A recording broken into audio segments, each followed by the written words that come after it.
Good afternoon, good afternoon. How are all of you on this snowy, cold Monday in Kentucky? Again, I'm on my lunch break. Hello, it's been several days since I have been on. I told you guys I was going to dive more into some of these EOs. But before we do that, just kind of want to give my disclaimer again. Here we are with the weather again. But of course, this time it's blanketing pretty much half of the U.S. So, guys and gals, if you can stay in, please stay inside. It is going to get so nasty today. We got a little bit of snow last night. Wasn't a whole lot on the roads this morning. A little bit. Most of it's coming in like between now and in the morning. So stay off the roads. Please stay off the roads if you possibly can. Don't want to work those accidents tonight. Be safe. Stay home if you possibly can. If you have to travel for work, and that is an absolute necessity for you, please be careful and be safe on the roads. So, another little topic I want to, yay! We got our acquittal. Yay! Like any of us really thought that it was going to go the other way. Obviously, I'm sure like so many of you, I got so tired of listening to some of it. Wow, it was just unbelievable, some of the stuff that was coming out. Whew. It made my blood pressure just through the roof through most of it, as I'm sure it probably did yours too. So, but good news and all, we got that good news. So, yay. I'm sure most of you are just as pumped about that as I am. So, yay, victory. Do your little victory dance. I've been doing mine for a couple of days now. My husband's tired of seeing it. All right, so for the good juicy stuff. So, man, trying to sort through, because what I'm doing is I'm going one by one through Biden's EOs. Well, what's happening is it's taking me back to POTUS's, to 45's EOs, because he's revoking so many of them. So what I'm trying to do is I'm trying to read through Biden's, see what they're about, and then go back to our beloved's EOs that are being revoked. So the very first EO that old Batty boy signed on his first day in office was 13985, advancing racial equity and support for underserved communities through the federal government. Now, I made some notes on this one because when we talk about underserved, you know, I'm from Kentucky, and I'm not from an extremely poor part of Kentucky. There's areas in the county that I live in that are poverty stricken, but it's a portion. It's not widespread. But when you start talking about the eastern part of my state, and it's very well documented and very well known that the eastern part of my state is coal mining. They're very underprivileged. Again, this is very well documented. It's documented through history that that eastern part of the state is a very underserved and very poverty-stricken area in the state. It's in the mountains. They are mountain people. It is known to be poverty stricken. So when I think about underserved populations, I don't just think about inner city. And I understand there's a lot of inner city areas that are underserved and poverty stricken. But I also think about rural areas because I'm from a rural area. And I'm pretty sure that there's a lot of you out there, patriots, that are going to fall in with the same thought process. It's not just inner city, urban, underserved populations. There's a lot of rural America that deals with poverty.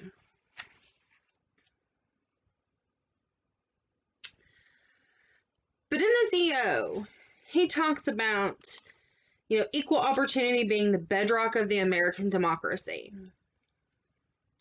And that, diversity is one of the country's greatest strengths. Which I don't disagree with that statement. Although I think he's full of horseshit, I don't disagree with that statement. That he is putting a policy for his administration that the federal government should pursue a comprehensive approach to advancing equity for all, including people of color and others who have been historically underserved, marginalized, and adversely affected by persistent poverty and inequality. Now, as you read through this, he goes on to say and talk about, and let me just get to the part here where I have underlined, because he talks about the term equity means a consistent and systemic, fair, just, and impartial treatment of all individuals, including individuals who belong to underserved communities that have been denied such treatment, such as Black, Latino, and Indigenous and Native American persons, Asian Americans and Pacific Islanders, and other persons of color, members of religious minorities, lesbian, gay, bisexual, transgender, and queer LGBTQ plus persons. Persons with disabilities, persons who live in rural areas, and persons otherwise adversely affected by persistent poverty or inequality. The term underserved communities refers to populations sharing a particular characteristic, as well as geographic communities that have been systemically denied the full opportunity to participate in aspects of economic, social, and civic life, as exemplified by the list of preceding definition of equity.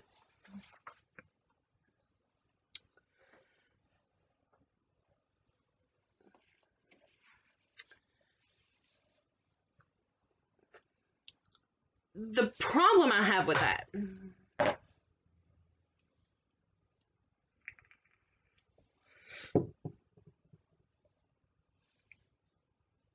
he wants to put coal out of business.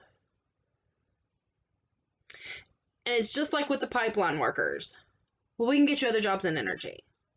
There's other jobs that you can get.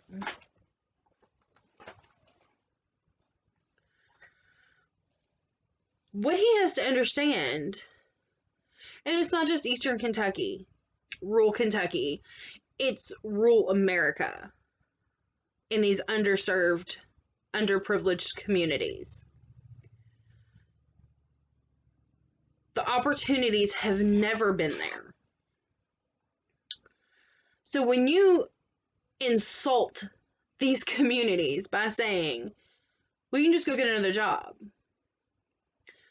Some of these people, and I can tell you because I know, don't have an education past the 8th grade. All they know is farming, coal mining, labor. That's it. That's all they know. Physical labor jobs. And these jobs that you're going to create they're not going to be jobs that these people are going to easily qualify for. So that's a smack in the face when we say, well, we're going to take your jobs away, but we're not going to provide you an alternative. That's disturbing, because again, you're setting these communities up for failure. And it goes on into talking about, you know, oh, we're going to create these task force, and we're going to create these, you know, these groups to look into this, and we're going to, there's a whole lot of repetitive language about assessing inadequacies, and, you know, discussing these pilot programs, and, well, you know, discussing and assessing, and you know, that's all great and wonderful. You can discuss and you can assess all you want to, but until you go out and you visit these communities, and you walk through these communities, and you talk to these people, and you get a grasp on where they are and how they live, you cannot fathom or understand what these people are going through. And until your task force go to Eastern Kentucky, go to the hills of West Virginia, and see for yourself the poverty-stricken communities that you're talking about helping. And it is a different demographic than inner city. It is a completely different beast. It's completely different. Like, what you do in an inner city, you can't do in rural America. It will not work the same way. These people are completely different. And if you don't get a grasp on that, it's not going to work. At least Trump wanted to save the coal miners, wanted to save rural America, because he knew what a vital part they played in keeping this country running. If it is not for the farmers, it is not for the coal miners, it is not for the little guys out here doing the manual labor, the dirty jobs every day. You take a businessman in a suit out of the city, and you put him in rural America, he'd have a shit fit. He wouldn't know what to do with himself. Most of them wouldn't. Now, there are a few. There are a handful that grew up and wanted a different life and moved to this, and I get that. But majority of these people have no idea. They are so disconnected. It's just like the Hollywood elitists who want to preach and preach about how we, the general public, the general America, working class America, should be living our lives.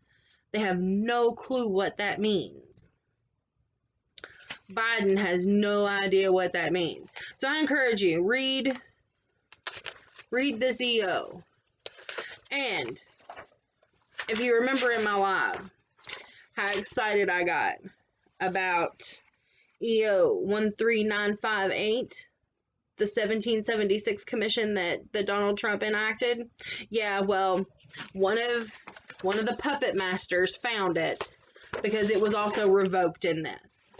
You tell me what that has to do with underserved and underprivileged communities by taking education out of the classrooms.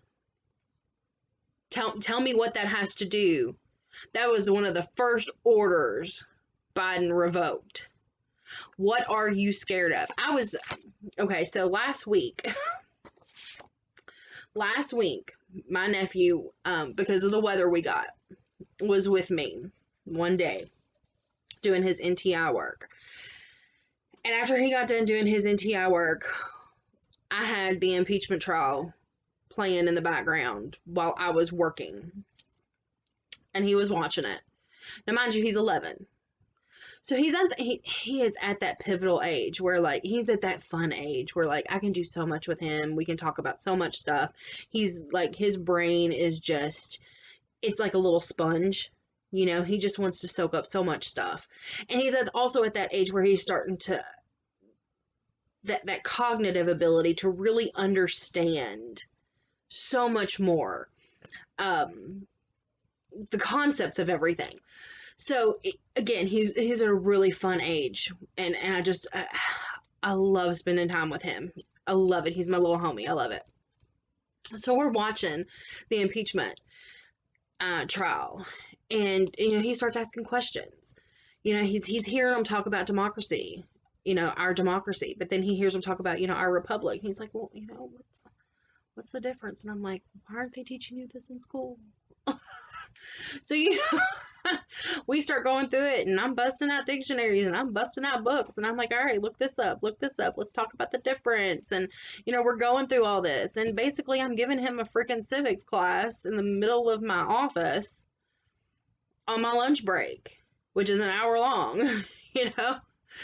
And he's like, why are they not teaching us this stuff in school, Aunt Sandra? Why? And I'm not going to lie to him. I'm like, because they want you to be stupid. They don't want you to think for yourself. If you don't understand the difference,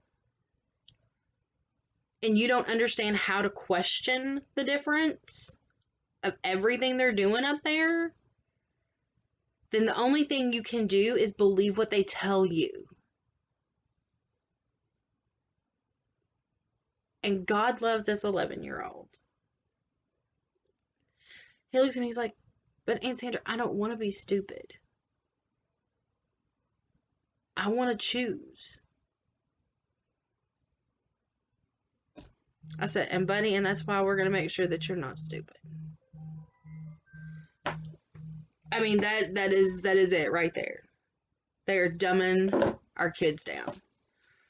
And they've been doing it.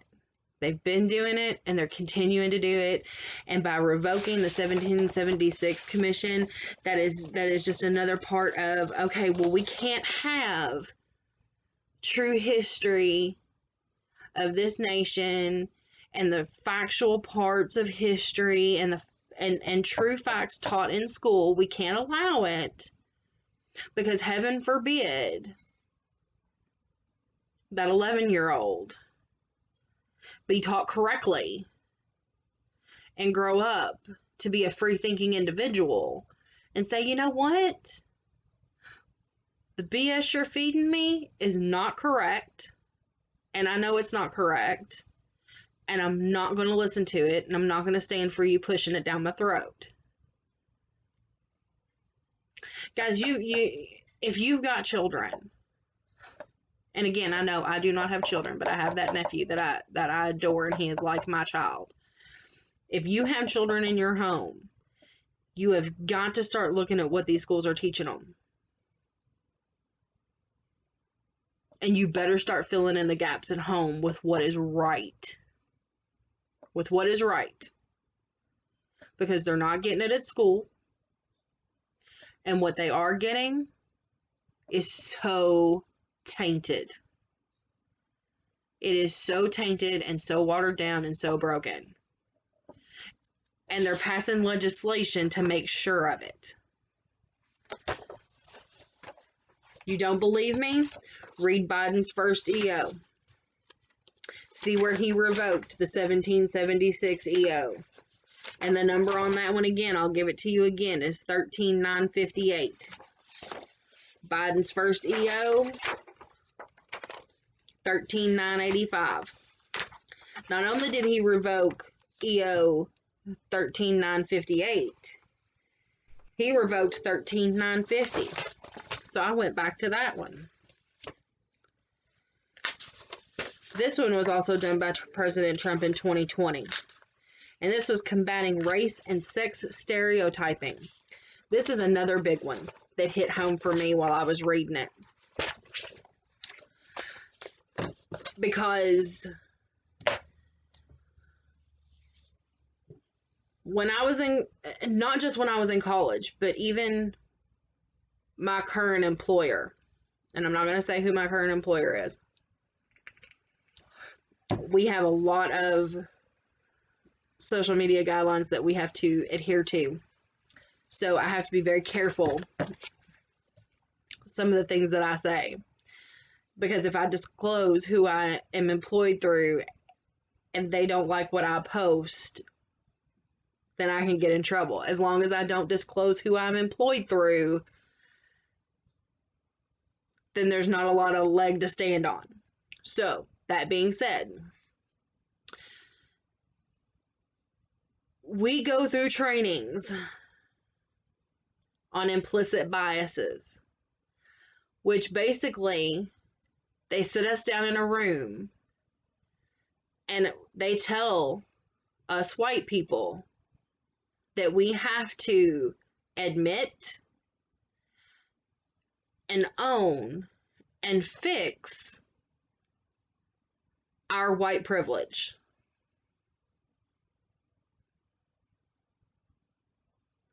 Now, I can be in the room with, and I know there is also a difference. Some people of color prefer to be called African Americans. Some people prefer to be called Black. So, to be politically correct, people of color can be in these trainings as well. And it is implied,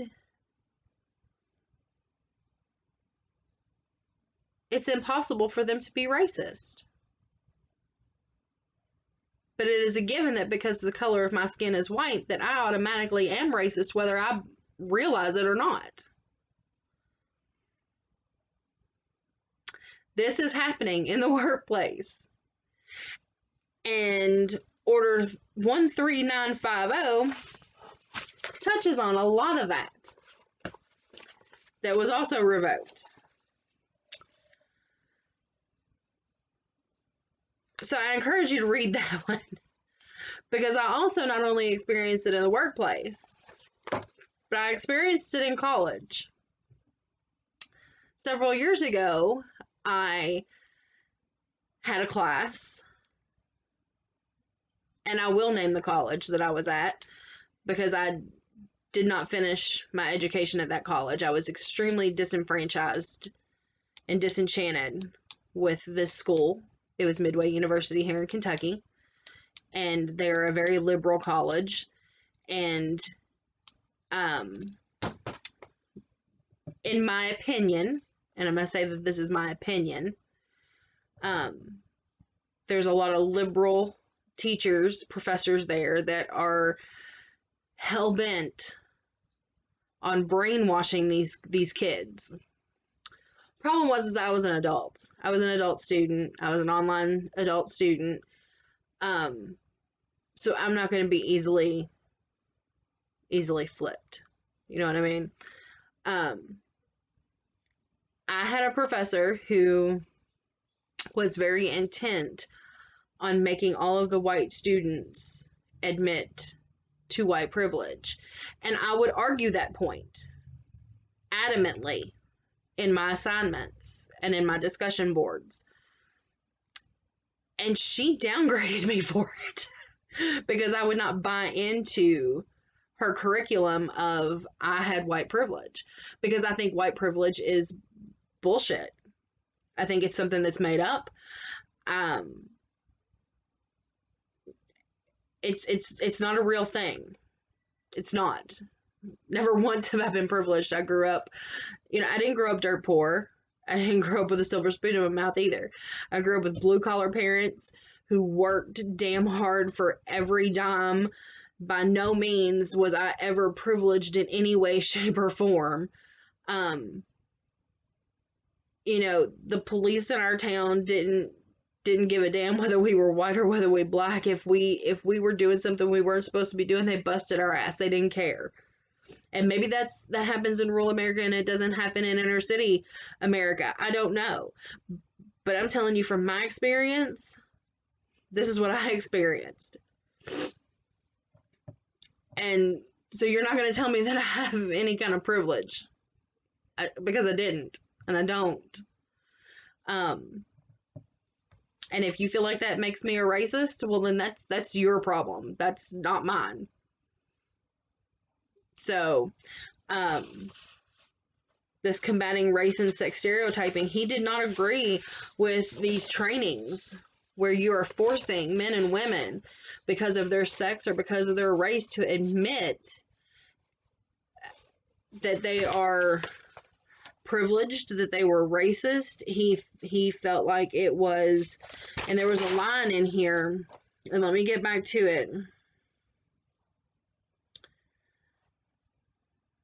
Here we go. Race or sex scapegoating means assigning fault, blame, or bias to a race or sex, or to members of a race or sex because of their race or sex. It similarly encompasses any claim that consciously or unconsciously, and by virtue of his or her race or sex, members of any race are inherently racist or inherently inclined to oppress others, or that members of a sex are inherently sexist or inclined to oppress others. So he was firmly against this type of training and this type of language and rhetoric that's been coming out. So of course they had to get rid of this EO, because this doesn't fit the liberal narrative that of divisiveness. See, they've got to keep us divided. They've got to keep white people thinking that black people hate white people. And they've got to keep black people thinking that white people are privileged and that we hate black people. That's the narrative, to keep us divided and keep us hating one another. And with something like this, to bring attention to what's really going on, well, we got to get rid of that.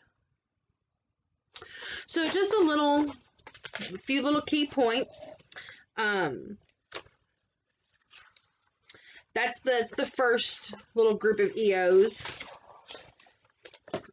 There is more to come. I am reading through some others and having to go back through some others. That's my little delivery for today. I'm going to be going through a lot of these. I encourage you all to go through them. Go through them.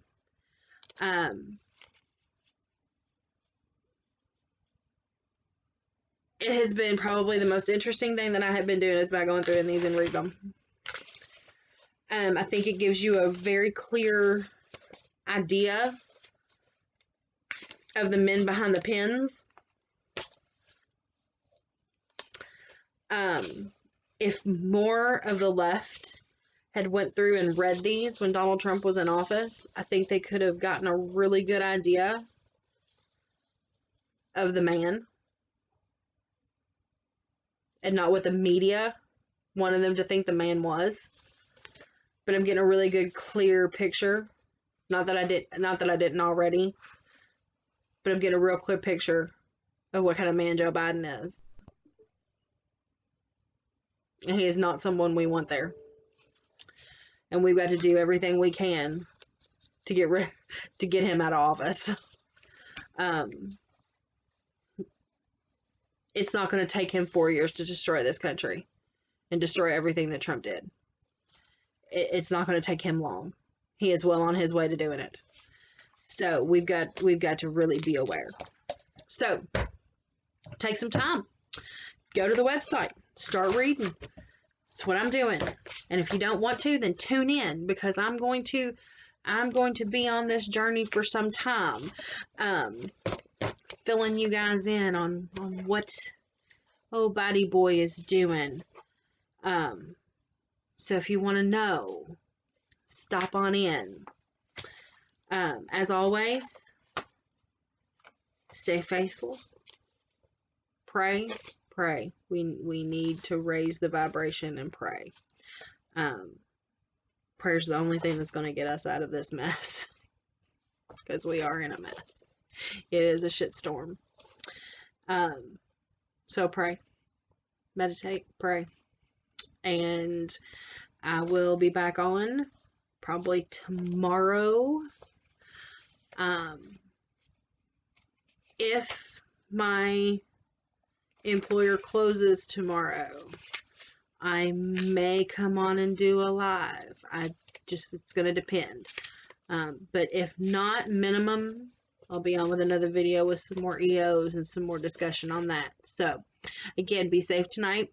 If you're out on the roads, try to stay home. Try to stay home and be safe. Stay cuddled up with your loved ones and enjoy your day. And I will see you guys tomorrow. Have a great night. I am out for the day.